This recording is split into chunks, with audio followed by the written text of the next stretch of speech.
أعوذ بالله من الشيطان الرجيم. بسم الله الرحمن الرحيم.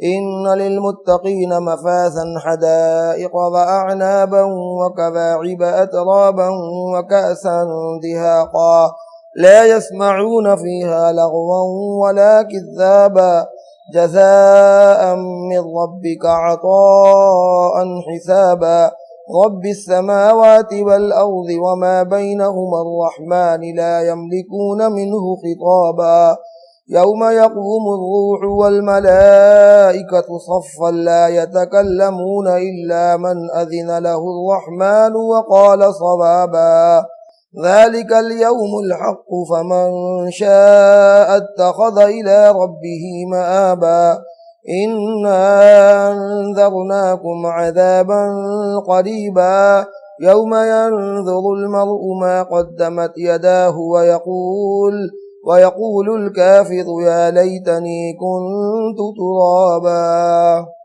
صدق اللہ العلی العظیم.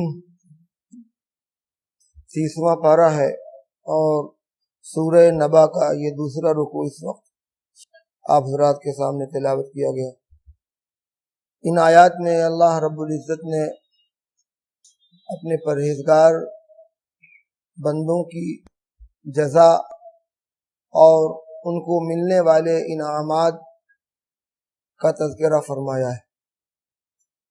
جنت کی نعمتیں اور وہاں کی پرتستعیش زندگی، وہاں کی پرکیف زندگی جس کا انتظام اللہ رب العزت کی طرف سے اہل جنت کے لیے کیا گیا ہے. وہاں پر طرح طرح کی نعمتیں اور طرح طرح کی راحتیں میسر ہیں. ان نعمتوں کا تذکرہ قرآن مجید میں جا بجا آیا ہوا ہے. اس مقام پر اللہ تعالیٰ نے جنت اور اس کی کچھ نعمتوں کے تذکرے فرمائے. سب سے اہم اور بنیادی بات اور سب سے بڑی نعمت کامیابی ہے. اللہ تعالیٰ اہل جنت کے لیے یہ اعلان فرما دے گا کہ فلاں بن فلاں کامیاب ہو گیا، اور وہ کامیابی سب سے بڑی کامیابی ہوگی، اس لیے کہ اس کامیابی کے بعد کبھی ناکامی کا منہ نہیں دیکھنا پڑے گا. دنیا میں انسان چاہے جتنی ترقی کیوں نہ کر جائے اور کامیابی کی جائے جس منزل پر وہ پہنچ جائے اور ہر طرح کی راحت و آرام اس کو میسر آ جائے، لیکن بہرحال ہر وقت کھٹکا لگا رہتا ہے کہ نہ جانے یہ کامیابی کبھی ناکامی میں نہ بدل جائے اور یہ ترقی کہیں تنزلی میں نہ بدل جائے. ہر وقت اس بات کا کھٹکا ہے اور اس کا تجربہ بھی ہے. بہت سے لوگ جو بڑے کامیاب دنیا میں تھے اور ایک کامیاب زندگی گزار رہے تھے، اچھی تعلیم تھی، اچھا بزنس تھا، اچھا مکان تھا، لیکن دھیرے دھیرے ہوتے ہوتے سب کچھ ختم ہو گیا، اور ایک نسل کے بعد جب دوسری نسل آئی تو وہ بالکل کنگال تھی، ان کے پاس کچھ نہیں تھا. اس طرح کے ہزاروں واقعات ہمارے اور آپ کے سامنے ہیں. اسی لیے اللہ رب العزت نے قرآن حکیم میں خود ارشاد فرمایا فَمَنْ زُحْزِحَ عَنِ النَّارِ وَأُدْخِلَ الْجَنَّةَ فَقَدْ فَازَ. یہ سب جو کامیابی تمہیں دنیا میں دکھ رہی ہے یہ اصل کامیابی نہیں ہے، یہ کامیابی کی شکل میں دھوکہ ہے. اس لیے کہ اس کامیابی کے ساتھ ہر وقت ناکامی کا کھٹکا لگا ہوا ہے. اللہ رب العزت اصل کامیابی آخرت میں دے گا ان لوگوں کو جن کے بارے میں یہ اعلان ہوگا کہ فلاں بن فلاں جہنم سے بچا لیے گئے. اور جو شخص جہنم سے بچا لیا جائے گا اب اس کے بعد چاہے وہ جنت کے جس طبقے میں داخل کیا جائے بہرحال وہ کامیاب ہو گیا. اور اللہ تعالیٰ خود ارشاد فرما رہا ہے فَمَنْ زُحْزِحَ عَنِ النَّارِ وَأُدْخِلَ الْجَنَّةَ فَقَدْ فَازَ. جو جہنم سے بچ گیا اور جنت میں داخل ہو گیا وہ ہے کامیاب، اور وہ حقیقی کامیابی ہے. باقی تو اب تک موت سے پہلے جو کامیابیاں نظر آ رہی تھیں، ترقی نظر آ رہی تھی، وہ سب دھوکہ تھا.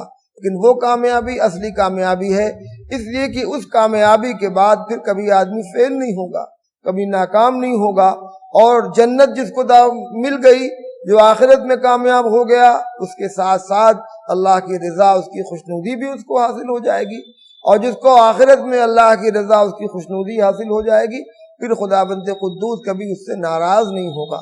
تو یہاں پر جنت کی نعمتوں میں سب سے عظیم نعمت جس کا تذکرہ اللہ تعالیٰ نے ان آیات میں سب سے پہلے فرمایا ہے، وہ ہے کامیابی کی نعمت۔ ان للمتقین مفازا، بے شک متقی لوگ کامیاب ہو جائیں گے۔ بس یہی سب سے بڑی ترقی ہوگی اور یہی سب سے بڑا انعام ہوگا جس کے بارے میں یہ اعلان ہوا فلاں بن فلاں کامیاب، بس وہ کھل جائے گا اور اس کی خوشی کی انتہا نہیں رہے گی، اور وہ اپنے اس انعام کا تذکرہ سب سے کرتا رہے گا۔ قرآن خود کہتا ہے ہا اقرؤوا کتابیہ انی ظننت انی ملاق حسابیہ فہو فی عیشۃ راضیہ۔ وہ کہے گا یہ دیکھو میری کامیابی، اس طرح وہ شور مچائے گا، اس طرح اچانک بہت بڑی خوشی انسان کو حاصل ہوتی ہے تو آدمی بالکل کھل اٹھتا ہے، اور کبھی کبھی اتنی خوشی حاصل ہوتی ہے کہ آدمی مر ہی جاتا ہے، ہارٹ فیل ہو جاتا ہے۔ ایسی خوشی اگر اس وقت موت آ سکتی تو آدمی مر جاتا، اس خوشی کا تحمل نہ کر پاتا۔ اللہ تعالیٰ اتنی بڑی خوشی عطا فرمائے گا، تو یہ سب سے بڑی خدا کی نعمت ہے۔ باقی تو پھر جنت میں اور جو کچھ ہے، حور و غلمان، اور وہاں کے باغات، وہاں کا سایہ، وہاں کی نہریں، وہاں کے چشمے، شراب اور دودھ اور خالص پانی کی نہر، وہ ساری چیزیں ہیں، لیکن سب سے بڑی جو کامیابی اور سب سے بڑا تمغہ جو خدا کی طرف سے ملے گا وہ کامیابی مل گئی۔ اللہ تعالیٰ ارشاد فرماتا ہے ان للمتقین مفازا، متقی اور پرہیزگار بندے اللہ کے ہاں کامیاب ہوں گے۔ حضرت عمر رضی اللہ عنہ سے کسی نے پوچھا ایک بار کہ تقوی کسے کہتے ہیں؟ اللہ تعالیٰ نے جگہ جگہ قرآن میں تقوی اختیار کرنے کا، پرہیزگاری والی زندگی اختیار کرنے کا حکم دیا۔ حضرت عمر رضی اللہ عنہ سے کسی نے پوچھا پرہیزگاری اور تقوی کیا ہے؟ تو انہوں نے فرمایا کیا کبھی کسی خاردار کانٹے دار راستے سے گزرے ہو؟ کبھی کسی ایسی گلی سے تمہارا گزر ہوا ہے، کسی ایسے تنگ راستے سے تمہارا گزر ہوا ہے جس کے دونوں طرف خاردار جھاڑیاں ہوں، خاردار کانٹے لگے ہوں، وہاں پہ تم کیسے گزرے ہو؟ پوچھنے والے نے عرض کیا امیر المومنین، ہم نے اپنے دامن کو چاروں طرف سے سمیٹ لیا اور بچتے بچاتے گزرتے ہوئے چلے گئے، اس بات سے ڈرتے ہوئے کہ کہیں ہمارا یہ دامن ان کانٹوں میں الجھ نہ جائے۔ فرمایا یہی تقوی ہے، یہی تقوی ہے۔ یہ دنیا ایک خاردار کانٹے دار راستہ ہے، یہاں پر جگہ جگہ خطرات ہیں اس بات کے کہ کہیں گناہوں کی خاردار جھاڑی میں آپ کا پاک دامن کہیں اس میں الجھ نہ جائے، آپ کا پاک اور سفید شفاف دامن کہیں داغدار نہ ہو جائے۔ اس دنیا کی خاردار جھاڑی سے اپنے دامن کو بچاتے ہوئے چپکے چپکے دھیرے دھیرے آہستہ آہستہ متانت و سنجیدگی کے ساتھ گزرتے ہوئے چلے جاؤ، اور جو تمہاری منزل ہے جنت کی وہاں پر داخل ہو جاؤ۔ اسی کا نام تقویٰ ہے۔ اللہ رب العزت نے اس دنیا کے اندر حلال و حرام کی پابندیاں ہم پر عائد کر رکھی ہیں، حرام کے قیود اور ان کی پابندیاں ہم پر عائد کی گئی ہیں۔ یہ چیزیں حرام ہیں، یہ چیزیں جائز ہیں، یہ چیزیں فرض ہیں، یہ چیزیں ممنوع ہیں، اس کی پابندیاں ہم پر ہیں۔ تو ان تمام چیزوں کا لحاظ کر کے ایک مومنانہ زندگی گزارنا ہی یہی تقوی والی زندگی ہے۔ اور جو اس زندگی کو گزار کر اس دنیا سے چلا گیا، وہاں پر سب سے بڑا انعام اللہ کی طرف سے ہمیشہ ہمیش کی کامیابی کا تمغے کی صورت میں ملے گا۔ فرمایا بے شک متقی لوگ کامیاب ہو جائیں گے۔ اور پھر کیا ہوگا؟ مزید حدائق و اعنابا، باغات ہوں گے، ان باغات میں کھجور کے باغات ہوں گے۔ دیکھیے میں بار بار عرض کرتا ہوں کہ عرب کے لوگ اور مکے والے جو پہلے قرآن کے مخاطب تھے وہ بیچارے باغات کے تصور سے محروم تھے۔ مکے میں تو کچھ نہیں تھا، مدینے میں تو کچھ کھیتیاں ہوتی تھی، باغات تھے، انگور کے بھی باغات تھے، کھجور کے بھی تمام باغات تھے۔ مکے میں کچھ نہیں تھا، پہاڑ آج بھی چلے جائیے دیکھیے پہاڑ چاروں طرف آپ کو نظر آئے گا۔ تو چونکہ یہ سب آیتیں اور یہ سب صورتیں جن کا درس اس وقت آپ سن رہے ہیں سب مکی صورتیں ہیں، ان صحابہ کرام کے دل کو خوش کرنے کے لیے، ان اہل ایمان کو تسلی دینے کے لیے اللہ تعالیٰ نے جنت کے ذکر کے ساتھ ساتھ وہاں کے باغات کا بھی تذکرہ فرمایا، تاکہ یہ میرے مخلص بندے خوش ہو جائیں کہ اس دنیا کی تکلیف سے گزر کر، اس دنیا سے گزر کر جب ہم جنت میں داخل ہوں گے تو اللہ تعالیٰ ایسی جگہ ہمیں مقام بخشے گا جہاں پر بہت سے باغات ہوں گے، اور اس کے ساتھ ساتھ خصوصی طور پر انگور کے باغات، اور یہ دنیا کے باغوں کی طرح وہ باغ نہیں ہوں گے، بلکہ حدیث میں فرمایا گیا انگور کا ایک ایک دانہ اتنا بڑا جیسے کہ بڑا مٹکا ہوتا ہے، اتنے بڑے بڑے ایک ایک دانے ہوں گے، اور جس میں اتنی برکت ہوگی کہ ایک ایک دانے سے سینکڑوں جنتیوں کا پیٹ بھر جائے گا، سینکڑوں جنتی اس سے سیراب ہو جائیں گی۔ ایسی خیر و برکت کی وہ جگہ ہوگی، بس شکل دیکھ کر آدمی یہ جان جائے گا کہ یہ انگور ہے، دنیا سے ملتی جلتی اس کی شکل ہوگی۔ انگور چاہے اتنا بڑا ہو جائے اتنا بڑا ہو، جس نے انگور کھایا وہ تو پہچان ہی لیتا ہے۔ سیب چاہے اتنا بڑا ہو جائے اتنا بڑا ہو، اس کی شکل دیکھ کر آدمی پہچان لیتا ہے کہ یہ سیب ہے، بس فرق یہ ہے کہ چھوٹا ہے، بڑا ہے، میٹھا ہے، کھٹا ہے، لیکن ظاہراً پہچاننے میں آ جاتا ہے۔ یہ حال جنت کی نعمتوں کا ہوگا، جنتی دیکھیں گے تو سمجھ جائیں گے اچھا یہ سیب ہے، یہ انگور ہے، یہ اور دیگر چیزیں ہیں، یہ کھجور ہے، لیکن جب اس کو وہ چکھے گا تب اسے اندازہ ہوگا کہ ارے اس کی لذت میں اور اس کی چاشنی میں، اس کی حلاوت میں، اس کی خیر و برکت میں تو زمین و آسمان کا فرق ہے۔ یہ تو اتنے بڑے بڑے انگور، یہ تو اتنے بڑے بڑے سیب، یہ تو اتنے بڑے بڑے کھجور۔ اللہ تعالیٰ فرما رہا ہے وَأَعْنَابًا وَكَوَاعِبَ أَتْرَابًا۔ اللہ تعالیٰ نے اس دنیا میں انسان کو جوڑے کے ساتھ پیدا کیا۔ دوسری نعمت، حضرت آدم علیہ السلام کو کہاں پیدا کیا گیا؟ جنت میں، اور وہیں پر ان کے لیے جنت اللہ رب العزت نے الاٹ کر دی، یہاں رہیے، کھائیے پیجیے، خوب مزہ کریے، بس یہ نہ کھائیے گا، باقی سب کھائیے پیجیے۔ لیکن کیا وہ ان کے لیے یہ ساری نعمتیں کافی ہوئیں؟ گھبرا گئے۔ بولنے چالنے کے لیے اللہ نے ہر چیز کو جوڑے کے ساتھ پیدا فرمایا، وَمِن كُلِّ شَيْءٍ خَلَقْنَا زَوْجَيْنِ لَعَلَّكُمْ تَذَكَّرُونَ۔ ہم نے ساری چیزوں کے جوڑے پیدا کیے، تو انسان جیسی عظیم مخلوق کے جوڑے نہ ہوتے، اور اپنے جوڑے کے بغیر کیسے اس کو اچھا لگتا؟ تو حضرت آدم علیہ السلام کو اس ضرورت کا احساس ہوا کہ ہمارا دل بہلانے کے لیے ہمارا جوڑا چاہیے، تو اللہ تعالیٰ نے عورت مرد کا جوڑا کیا ہے؟ عورت میل فیمیل اللہ نے دے دیا ان کو۔ اب ان کو اطمینان ہو گیا، اب اپنی بیوی کے ساتھ رہنے لگے۔ آپ بڑا خوبصورت مکان بنا لیجئے، ہر طرح کی سہولیات اس کے اندر ہو، آپ کی بیوی نہ ہو تو آدمی بیگانگی محسوس کرتا ہے، آدمی کیا کہتے ہیں دقت محسوس کرتا ہے، آدمی کا دل نہیں رہتا۔ جو لوگ ہیں جانتے ہیں بیویاں گھر سے چلے جاتی ہیں اپنے مائکے تو آدمی کو گھر میں آنے کا دل نہیں چاہتا، بیوی بچے نہیں کیا کرنے جائے، آدمی باہر بیٹھا رہتا ہے، سونے کے لیے آ جاتا ہے۔ جنت کو اللہ تعالیٰ نے ساری نعمتوں سے آراستہ فرمایا ہے، تو وہاں پر بھی تو ہم عمر بیویاں ہوں گی، دنیا کی بیویوں کے ساتھ ساتھ اللہ تعالیٰ ہزاروں نہ جانے کتنے غلمان اور حور اہل جنت کو عطا فرمائے گا، اور ان کی شان یہ ہوگی کہ وہ جنتیوں کی ہم عمر ہوں گی، نہ چھوٹی ہوں گی نہ بڑی ہوں گی، ہم عمر۔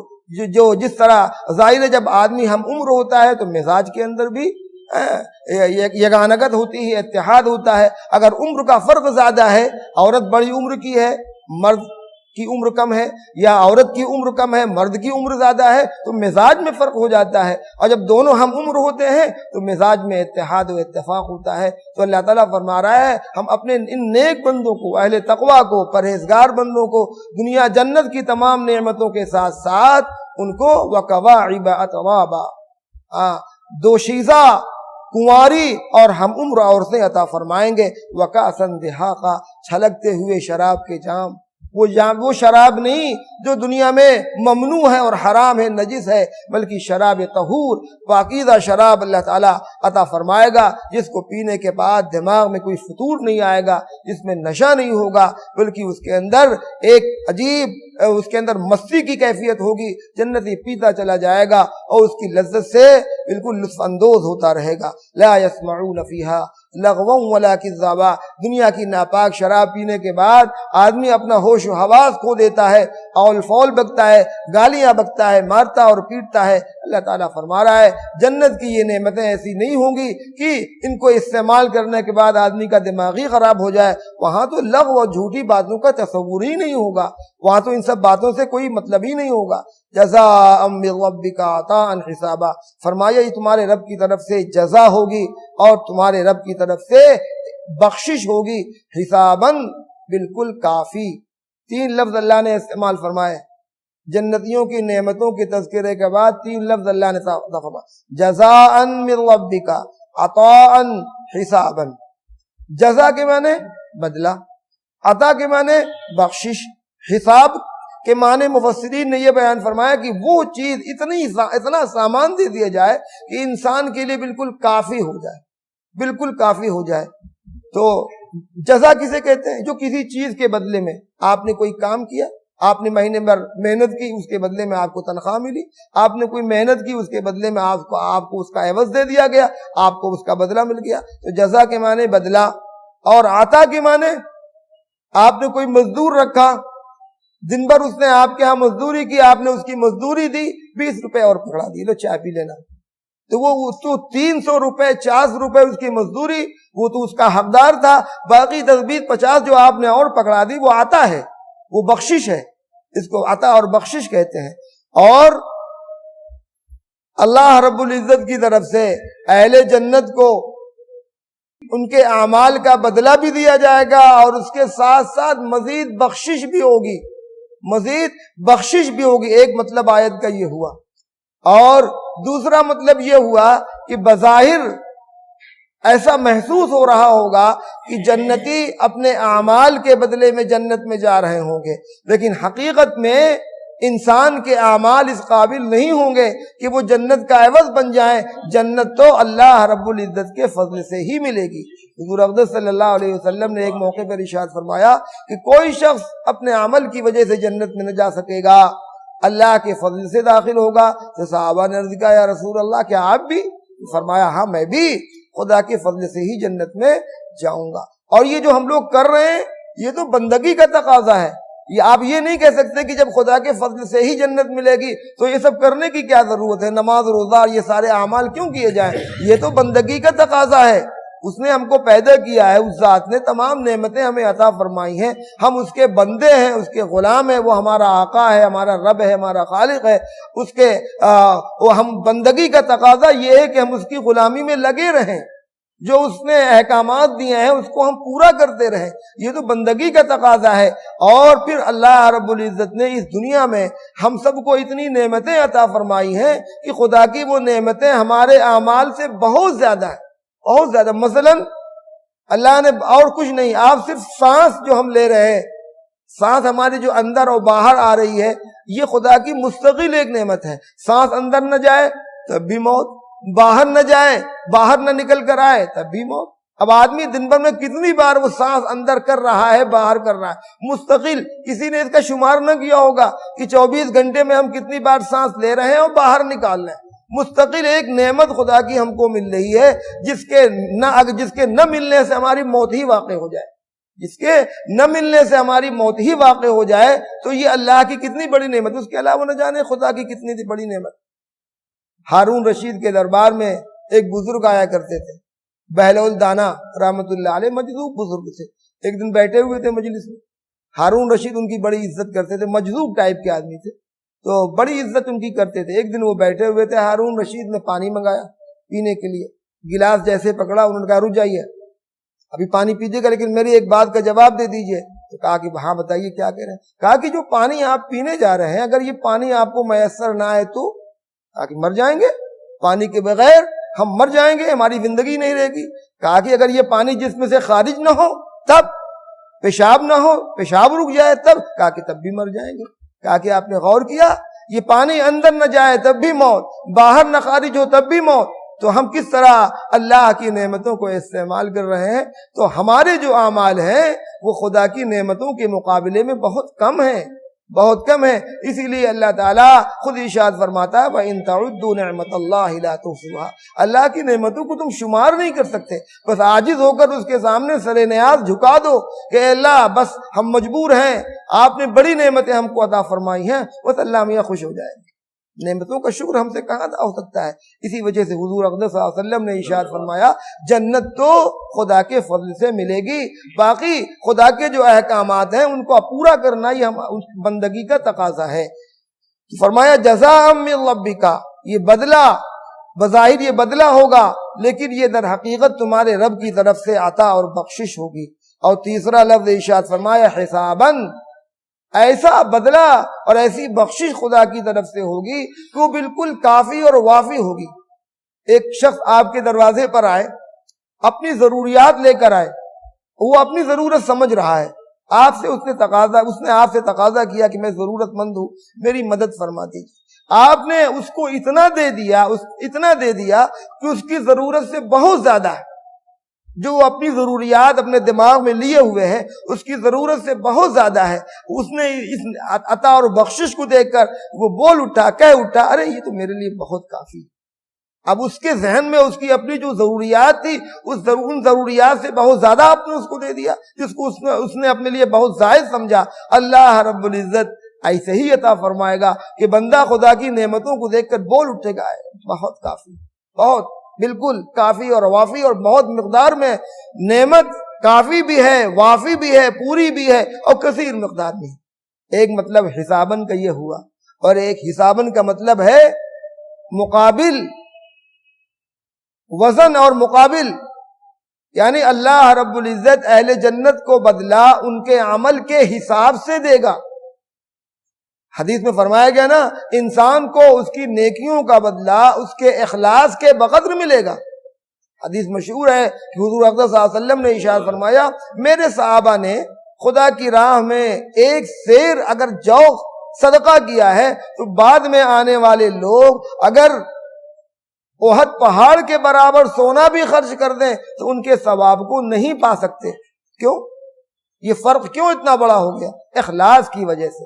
ان کا اخلاص اس قدر زیادہ تھا کہ اللہ رب العزت نے ایک سیر جو کا ثواب احد پہاڑ کے برابر سونا خرچ کرنے کے بقدر کر دیا۔ تو آیت کا دوسرا مطلب یہ ہے کہ اللہ تعالیٰ اپنے بندوں کو بدلہ اور جزا ان کے اخلاص کے بقدر عطا فرمائے گا۔ جیسا اخلاص ہوگا اسی درجے کا اجر و ثواب اللہ رب العزت ارشاد فرمائے گا۔ خود اللہ تعالیٰ نے فرمایا کم از کم 10 گنا دیں گے، 700 گنا دیں گے، 7 لاکھ گنا تک دیں گے ہم نیکیوں کا بدلہ۔ یہ فرق کیوں ہوتا جا رہا ہے؟ یہ فرق اخلاص کے وقت، جیسا جس کا اخلاص ہوگا اسی اعتبار سے اللہ تعالیٰ اعمال کے اندر وزن پیدا کر دے گا۔ تو ایک صورت یہ بھی ہوگی کہ اللہ رب العزت بدلہ دے گا، کافی بدلہ دے گا، اور اخلاص کی وجہ سے لوگوں کی نیکیوں کے بدلے میں فرق دکھتا چلا جائے گا۔ ظاہر ہے ہم بھی نماز پڑھ رہے ہیں، ہم نے بھی 2 رکعت نماز پڑھی، اور ہم سے اور زیادہ نیک لوگوں نے بھی 2 رکعت نماز پڑھی، ہمارے بزرگوں اور ہمارے اکابرین نے بھی 2 رکعت نماز پڑھی ہوگی، صحابہ نے بھی پڑھی ہوگی، تابعین نے بھی پڑھی ہوگی، لیکن جو اجر و ثواب اس 2 رکعت کا صحابہ کو ملے گا وہ تابعین کو نہیں مل سکتا، جو تابعین کو ملے گا وہ تبع تابعین کو نہیں ملے گا۔ جس قدر حضور کے زمانے سے دوری ہوتی جائے گی اسی قدر اخلاص میں کمی ہوتی جائے گی۔ تو اسی وجہ سے حدیث میں فرمایا گیا عالم کی 2 رکعت عابد کی 1000 رکعتوں پر بھاری ہے۔ کیوں؟ اخلاص کی وجہ سے۔ اگر وہ عالم باعمل ہے اور اخلاص کے جذبے کے ساتھ اور اللہ کے تصور اور اس کے استحضار کے ساتھ 2 رکعت ادا کر رہا ہے تو یقیناً وہ آدمی جو کچھ نہیں سمجھ رہا ہے، صرف سر پٹک رہا ہے، اس کی 1000 رکعتوں کے مقابلے میں تو ہوگا ہی وہ۔ تو آیت کا ایک مطلب یہ بھی ہے کہ اللہ تعالیٰ جنت میں نیکیوں کا اجر و ثواب اخلاص کے بقدر عطا فرمائے گا، اور اخلاص کی وجہ سے، اخلاص کے وزن میں کمی اور زیادتی کی وجہ سے اس میں کمی اور زیادتی ہوتی چلی جائے گی۔ حضور اقدس صلی اللہ علیہ وسلم کے صحابہ میں طرح طرح کے لوگ تھے۔ حضرت عبداللہ بن مسعود رضی اللہ عنہ وہ صحابی ہیں جو حضور کے ہاں بڑا قرب خاص رکھتے تھے، بڑا قرب خاص برابر ان کا آنا جانا حضور کے ہاں رہتا تھا۔ تو بہت دبلے پتلے صحابی تھے، بہت دبلے پتلے صحابی۔ ایک بار کسی ضرورت سے درخت پر چڑھے تو ان کی پنڈلیاں کھل گئیں، بالکل پتلی پتلی، گورے چٹے تھے، ان کی پنڈلیاں پتلی پتلی۔ صحابہ دیکھ کر ہنسنے لگے، ان کے دبلے پن کو دیکھ کر ہنسنے لگے۔ تو آپ صلی اللہ علیہ وسلم نے ارشاد فرمایا عبداللہ بن مسعود کی یہ پنڈلیاں میزان عدل میں احد پہاڑ سے زیادہ بھاری ہیں۔ کیوں؟ اخلاص کی وجہ سے۔ آپ نے ان کی فضیلت میں ارشاد فرمایا ایسے مخلص صحابی ہیں کہ میزان عدل پر ان کے اعمال کو جب رکھا جائے گا تو ایک ایک نیکی احد پہاڑ کے برابر۔ یہ وزن کہاں سے بڑھ جائے گا؟ یہ وزن بڑھ جائے گا اخلاص کی طاقت سے۔ رب السماوات والارض، فرمایا اللہ رب العزت نے وہ رب، اس رب کی طرف سے یہ نعمتیں ملیں گی جو آسمان و زمین کا رب ہے اور جو اس کے درمیان ہے ان کا رب ہے۔ الرحمن ہے، وہ الرحمن ہے، لا یملکون منہ خطابا، اس سے کوئی خطاب کرنے کی جرات نہ کرے گا۔ کسی کو یہ مجال نہ ہوگی کہ اللہ سے یہ پوچھنے جائے کہ آپ نے ہم کو کم کیوں دیا، ان کو زیادہ کیوں دیا۔ یہ تو دنیا میں بہت کم درجے کا آدمی تھا، تو پھٹیچر تھا، آپ نے اس کو جنت کے اعلیٰ مقام پر پہنچا دیا۔ ہم تو بہت بڑے چودھری تھے، ہمارا بنگلہ بہت بڑا تھا، گاڑی ماڑی بڑی عمدہ تھی، آپ نے ہم کو نیکیاں کم کیوں دی؟ کوئی پوچھنے کی جرات نہ کرے گا، یہ خدا کا فیصلہ ہوگا اور بالکل صحیح فیصلہ ہوگا۔ فرمایا لا یملکون منہ خطابا، بعض مواقع پر اللہ سے بات کرنے کے بھی کا موقع ملے گا۔ بعض مواقع ایسے آئیں گے کہ خدا اپنے بندوں سے ہم کلام ہوگا، بندے خدا سے ہم کلام ہوں گے، لیکن اس وقت جن کو بات کرنے کی اجازت ہوگی وہ بالکل درست بات کریں گے، اول فول کوئی نہیں بک سکتا، ہمتی نہیں ہوگی۔ اور بعض مواقع ایسے ہوں گے کہ خدا سے کوئی گفتگو کرنے کی جرات نہ کرے گا۔ فرمایا وہ دن یاد کریے جس دن یوم یقوم الروح والملائکۃ صفا، جس دن کی روح اور تمام ملائکہ سب بسب کھڑے ہوں گے۔ جب قیامت برپا ہوگی تو سب لرزہ بن اندام ہوں گے، سب تھرا رہے ہوں گے، سب ڈر رہے ہوں گے، یہاں تک کہ روح الامین، الروح سے مراد الروح الامین یعنی جبریل علیہ السلام ہے۔ ایسا عظیم اور عزت و مقام و مرتبے والا فرشتہ بھی اس وقت خدا کے ہیبت و جلال سے تھرا رہا ہوگا، اور سارے کے سارے فرشتے سب بسب ادب کے ساتھ کھڑے ہوں گے، کسی میں جرأت اور ہمت نہ ہوگی۔ اور لا یتکلمون الا من اذن له الرحمن، کوئی خدا سے بات نہ کر سکے گا، ہاں جس کو الرحمن کی طرف سے اجازت ہوگی وہی ہم کلامی کا شرف حاصل کرے گا۔ وقال صوابا، اور وہ درست بات کرے گا۔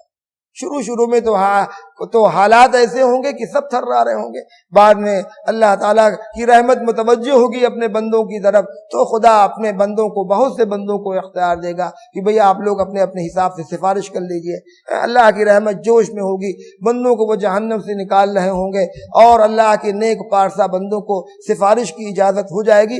لوگ اپنے اپنے مقام و مرتبے کے اعتبار سے جن کو ان کا علم دیا جا چکا ہوگا، وہ اپنے اپنے مقام و مرتبے کے اعتبار سے گنہگاروں کی سفارش کریں گے۔ اے اللہ میرے رشتہ دار ہیں، میرے ناطے دار ہیں، میرے بھائی بند ہیں، میرے دوست ہیں، میرے ملنے والے ہیں، ان کو معاف کر دیجیے۔ خدا سب کی باتوں کو سنے گا، معاف کرتا رہے گا، معاف کرتا رہے گا۔ یہ آخر میں یہ ہوگا، تو جن کو بات کرنے کی اجازت ہوگی وہ درست بات کریں گے۔ ہاں، بیجا سفارش کرنے کی کوئی ہمت ہی نہ کرے گا، کسی کافر، کسی مشرک کے بارے میں کوئی سفارش نہ کر سکے گا، اس لیے کہ پہلے ہی نوٹس لگی ہوگی کہ ان اللہ لا یغفر ان یشرک بہ ویغفر ما دون ذلک لمن یشاء، موٹے حرفوں میں یہ پہلے لکھ دیا گیا ہوگا کہ کافروں کی مغفرت نہیں ہوگی، مشرکوں کی مغفرت نہیں ہوگی، ان کے بارے میں کوئی اپنی زبان دراز کرنے کی کوشش نہ کرے۔ اگر سفارش کوئی کر سکتا ہے تو اہل ایمان کے سلسلے میں، باقی کافروں کے سلسلے میں کوئی سفارش نہ کر سکے گا۔ وقال صوابا، اور وہ درست بات کرے گا۔ ذالک الیوم الحق، فرمایا یہ دن برحق ہے، قیامت کا دن برحق ہے۔ فمن شاء اتخذ الی ربہ مآبا، لہذا جس کا دل چاہے وہ اپنے رب کی طرف ٹھکانہ پکڑے۔ ہاں، اس دن خدا ہی کے پاس ٹھکانہ ملے گا۔ انا انذرناکم عذابا قریبا، بے شک ہم تم کو عذاب قریب سے ڈرا رہے ہیں۔ اللہ تعالیٰ کیا فرما رہا ہے؟ اے میرے بندو، ہم تم کو اس عذاب سے ڈرا رہے ہیں جو بالکل قریب ہے۔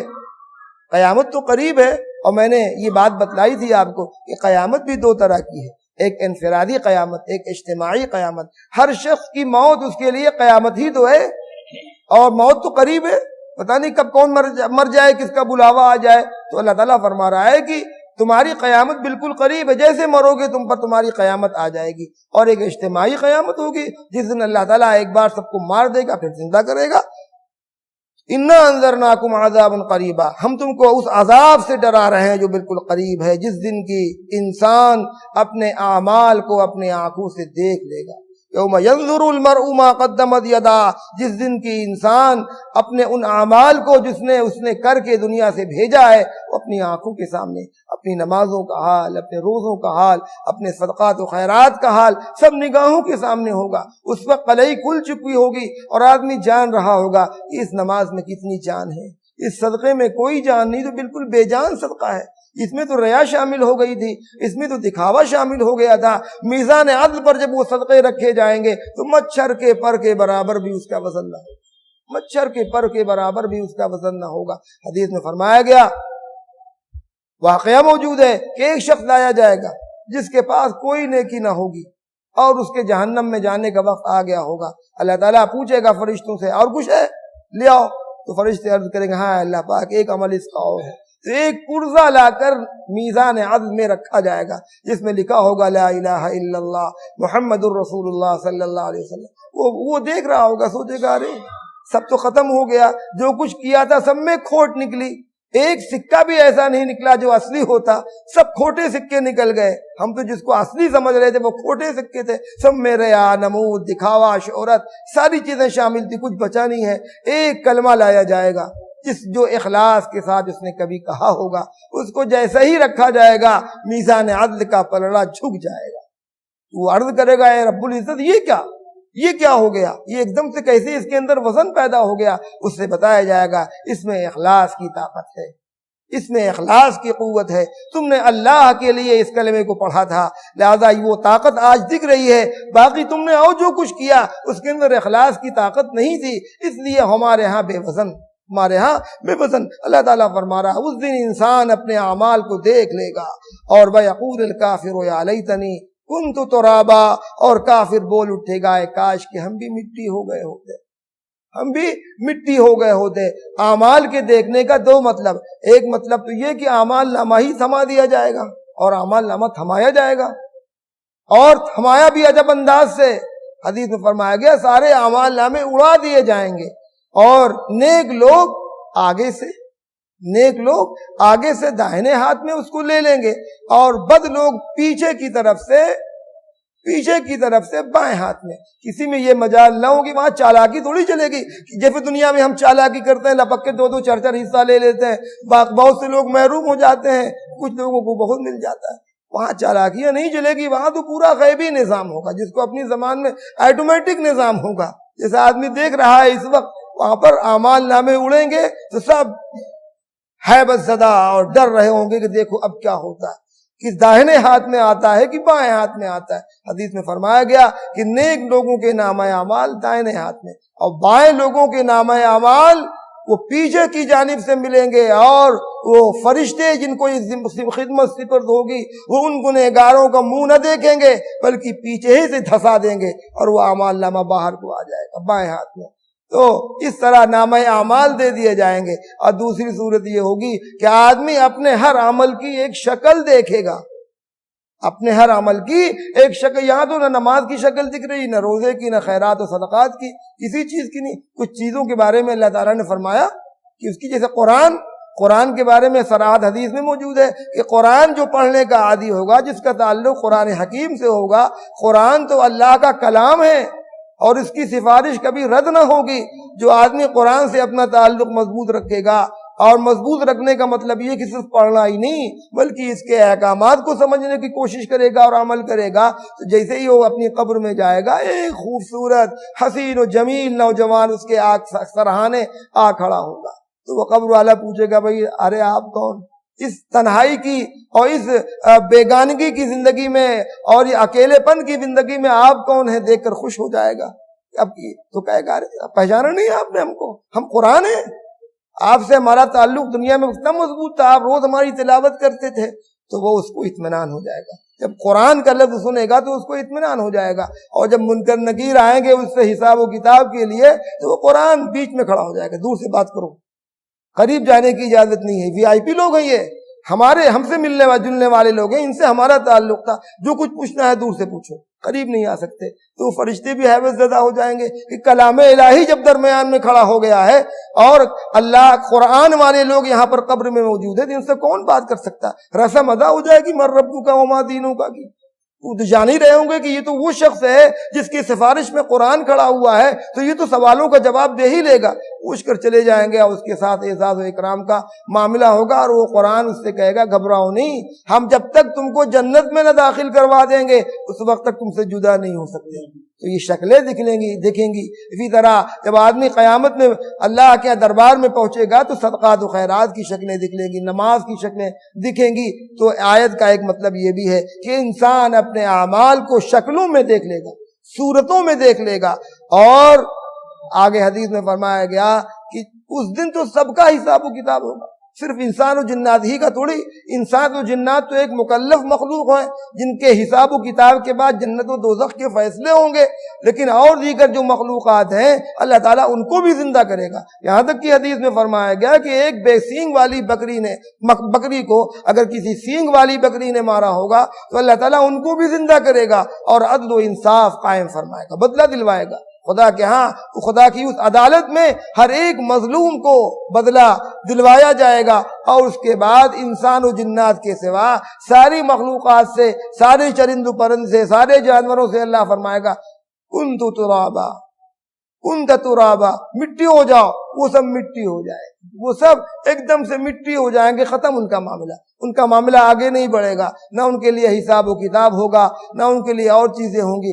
اس منظر کو کافر اپنی آنکھوں سے دیکھ رہا ہوگا اور اس وقت وہ حسرت اور افسوس کے انداز میں کہے گا یا لیتنی کنت ترابا، اے کاش کہ ہم بھی ان کی طرح مٹی ہو گئے، ہم سے بہت بہتر ہے یہ جن کے لیے حساب و کتاب کی سختی نہیں، جن کے لیے جہنم نہیں، یہ تو ہم سے بہت بہتر ہے، اے کاش کہ ہم بھی گدھا اور کتا بنائے گئے ہوتے کہ آج یہ منظر ہم کو نہ دیکھنا پڑتا۔ تو اللہ تعالیٰ فرما رہا ہے وَيَقُولُ الْكَافِرُ يَا لَيْتَنِي كُنتُ تُرَابًا، کافر کہے گا حسرت و افسوس کے اعتبار سے کہ کاش کہ میں بھی مٹی ہو گیا ہوتا۔ کافر و مشرک کی حسرتیں بار بار دیکھنے کو ملیں گی، وہ بھی کہیں گے یا لیتنی اتخذت مع الرسول سبیلا، اے کاش کہ ہم رسول کے ساتھ شامل ہوئے ہوتے، یا اے کاش کہ ہم نے رسول کا کہنا مانا ہوتا۔ اس طرح کی حسرتیں بار بار ظاہر ہوں گی جس کا تذکرہ قرآن نے کیا ہے۔ اللہ تعالی ہمیں ان باتوں کی سمجھ عطا فرمائے، عمل کی توفیق عطا فرمائے۔ اللهم رب صل وسلم دائما ابدا على حبيبك خير الخلق كلهم، ربنا آتنا في الدنيا حسنة وفي الآخرة حسنة وقنا عذاب النار، ربنا هب لنا من أزواجنا وذرياتنا قرة أعين واجعلنا للمتقين إماما، اللهم وفقنا لما تحب وترضى من القول والفعل والنية والهدى إنك على كل شيء قدير۔ اے اللہ اپنے کرم کا فضل کا اپنی رحمت کا معاملہ فرما، اے اللہ اے اللہ اے اللہ ہم سب کے ساتھ سہولت اور آسانی کا معاملہ فرما، ہماری اس مجلس کو، ہماری اس درس قرآن کی مجلس کو کہنے اور سننے کو اپنی رحمت کاملہ سے قبول فرما۔ اے اللہ ہم سب کو اے اللہ اپنے احکامات کا پابند بنا، اے اللہ مامورات کا پابند بنا، منہیات سے بچنے کی توفیق عطا فرما۔ اے اللہ ہم سب کے ساتھ کرم کا، سہولت کا، آسانی کا معاملہ فرما، اپنی رحمت سے اپنے نیک بندوں میں، اطاعت شعار بندوں میں ہمیں شامل فرما۔ اے اللہ اپنی نافرمانیوں سے بچا، جب بھی نافرمانیاں ہو جائیں اے اللہ ہمیں سچی توبہ کی توفیق عطا فرما دے۔ اے اللہ موت سے پہلے پہلے ہمارے معاملات کو درست فرما دے۔ اے اللہ اب تو ایک سنجیدہ اور ایک حساس زندگی عطا فرما۔ اے اللہ اب تک تو ہم نے اپنی زندگی کے اوقات کو ضائع کر دیے، اے اللہ منمانی زندگی گزاری، آپ کے احکامات کو فراموش کر دیا۔ اے اللہ آپ سے احساس عطا فرما دے، اور ایک جو زندگی کے لمحات بچے ہیں ایک حساس زندگی گزارنے کی ہمیں توفیق عطا فرما۔ ہماری اولادوں کو نیک صالح بنا، ان میں دینداری پیدا فرما، ان میں تقوی و طہارت پیدا فرما، انہیں اچھی صحبت، اچھی سنگت عطا فرما۔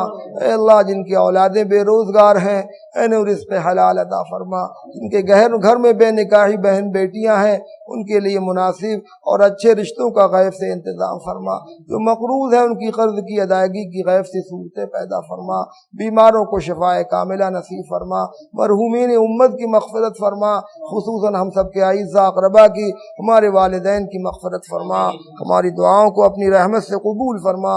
ربنا تقبل منا انك انت السميع العليم وتب علينا انك انت التواب الرحيم، وصلى الله تعالى على خير خلقه سيدنا محمد وآله وأصحابه أجمعين برحمتك يا أرحم الراحمين۔